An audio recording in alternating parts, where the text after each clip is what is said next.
What's going on there, guys? We back with another one, and we got to talk about it, man. As Cam Newton has responded back to Ryan Clark based off his comments towards Cam when Cam was addressing whether he thought Jalen Hurts was a top 10 QB in the game or not. And a lot of people are saying Jalen Hurts is, but then you have another group of people saying, he's not like Joe Burrow, he's not like Josh Allen.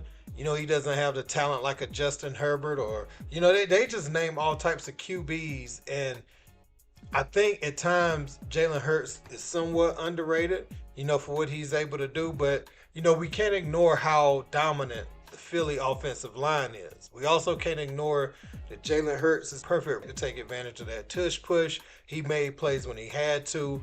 And at the biggest moments, in the Super Bowl, you look at his matchups versus Patrick Mahomes, you start to wonder, would quarterbacks with more natural QB feel and talent and arm talent, that is what I'm saying, like, would they have performed better at that moment than he did? And so you have to take all those things into consideration, man.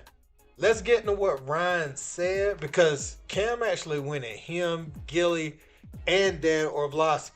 Let's peep. Right, Cam Newton went to the playoffs 4 times. Jalen Hurts been to the playoffs 4 times already. Cam Newton went to 3 Pro Bowls. Jalen Hurts already been to 2. Cam Newton was an MVP, and he got to the Super Bowl, and he forgot to bring his cape. Cam Newton is using excuses to not put Jalen Hurts in the top 10. Excuses are tools of incompetence that build monuments of nothingness, and those who major in their usage are non-achievers. The ring that Jalen Hurts is walking around with says top 10 to me. Tell Cam to show you his.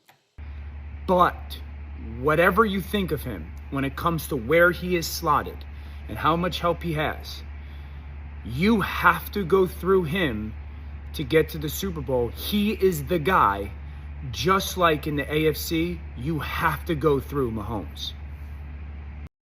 That we want to attack the messenger, Ryan Clark. Okay, let's pull up your stats. Second team All-SEC, we cannot relate. Undrafted in 2002, we cannot relate. Then you have 1 Pro Bowl in 2011, we cannot relate. So if you want to unlock Petty Cam, and everything that Cam Newton has ever said on this 4th and 1 show has always been backed by merit and logic, but some way, shape, form, people keep attacking Cam, the person, or why he didn't jump on the fumble, why he didn't do this, or comparing and contrasting. So when I compare and contrast you guys' statistics and Dan Orlovsky, never mind.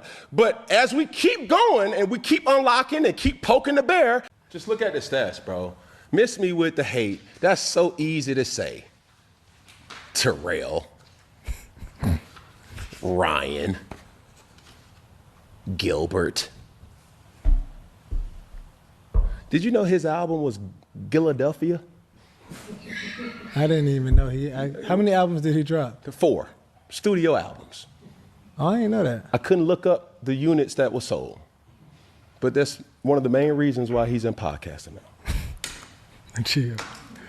One of his albums, ironically enough, was called $1 Million Worth of Game. Oh, for real? Hello. I'm sorry, Gillie, but I'm educating people on your career. Philadelphia. I mean, come on, dog. Like, stop playing with me. Now,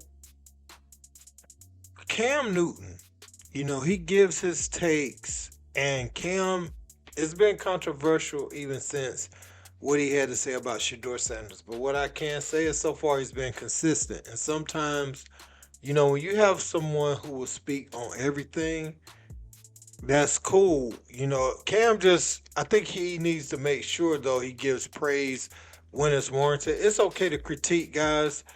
I think coming off of the heels of what he verbalized about Jaden Daniels, he says that he see the same thing happen to him that happened to RG3, and going straight into those comments about Jalen Hurts. People was already, a little bit upset with how he views Jaden Daniels and how the upcoming season could potentially go for him. And so I think Cam needs to learn, and even, if you could give these quarterbacks some advice or whatever, give them that. But don't act like you see them failing or Jalen Hurts hasn't earned his spot in the top 10. I think that's where you lose people. I do understand, Cam talking from a technical standpoint about some things, but even then, for me right now, I don't know how you can not have Jalen Hurts in your top 10. He's not going to have the gaudy stats, no. Um, he may even not pass some eye tests, maybe like some of the other players, but this guy's a gamer, and if you got him as a QB going against Patrick Mahomes with that phenomenal offensive line, then you got a chance to come out, victorious, in my opinion. Let me know what you guys think in the comments. Don't forget to like, share, and subscribe. Till next time.